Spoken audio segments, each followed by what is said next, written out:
राम राम भाई। भाई एक मास्टर है जिनका नाम है अवध ओझा।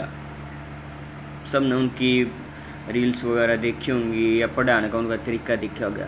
भाई मैं उनके पढ़ाने के तरीके या उनकी जो भी हमने उनकी रील्स देखी उनके बारे में बात नहीं करता। आज मैं एक बहुत महत्वपूर्ण चर्चा पर बात करूँगा। जो हमारे देश की जो राजस्थान है या गुजरात है, थोड़ा बहुत पश्चिमी हरियाणा या दक्षिणी पंजाब, इस जो एरिया ना, इसमें पाओ जाओ हम भाई राजपूत।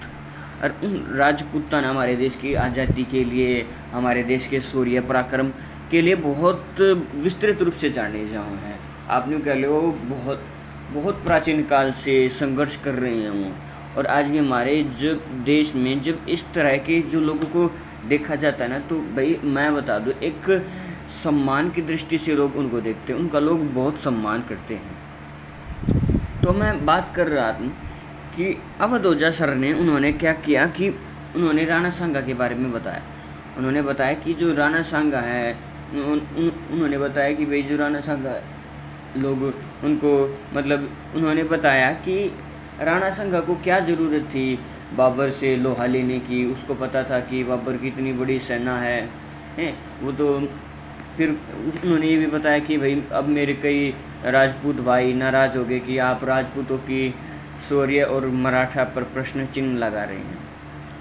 मतलब एक तरह से उन्होंने जो उनकी राणा सांगा जी की जो शौर्यता है उनको उन्होंने नगण्य माना है अपनी उस वीडियो में।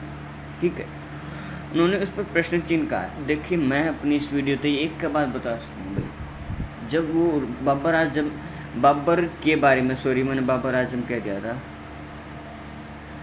जब वो जो बाबर है, बाबर के बारे में वो भाई बताओ है कि बाबर अपनी इतनी सेना थी उसकी, ठीक है भाई वो उसका था, लेकिन आपने राणा सांगा को भी तो बुरा नहीं बताना चाहिए है ना। देखो भाई राणा सांगा अपने एरिया में लड़ाई नहीं कर रहा था, वो मेवाड़ का शासक था। मेवाड़ का ही शासक था वो, ठीक है, शायद वहाँ का ही होगा, ये मेरे को इसके बारे में कंफर्म नहीं है, लेकिन हाँ राजस्थान का ही एरिया है। और वो दिल्ली में लड़ाई कर रहा था, मेवाड़ का शासक था और दिल्ली में लड़ाई कर रहा था, यानी उसका एरिया सेफ था भाई। ठीक है, दिल्ली के लिए लड़ रहा था वो। और पहले ये बताओ भाई, पहले 99 लड़ाई लड़ी और 99 लड़ाई उसने जीती भी, अपने दम पर जीती। वो इंसान जिसका एक आँख नहीं थी, 80 घाव थे सीने पे, 80 घाव थे, एक टांग नहीं थी, मतलब टांग थी लेकिन वो पूरी तरह से अपाहिज थी, उसकी टांग काम नहीं कर रही थी ठीक तरीके से। फिर भी उसने 99 में लड़ाई लड़ी और जीती भी। और एक आखिरी लड़ाई थी उसकी जो खानवा थी, उस आखिरी लड़ाई में मेरे भाई उसको जहर दे के मारा गया अपने परिजनों के द्वारा।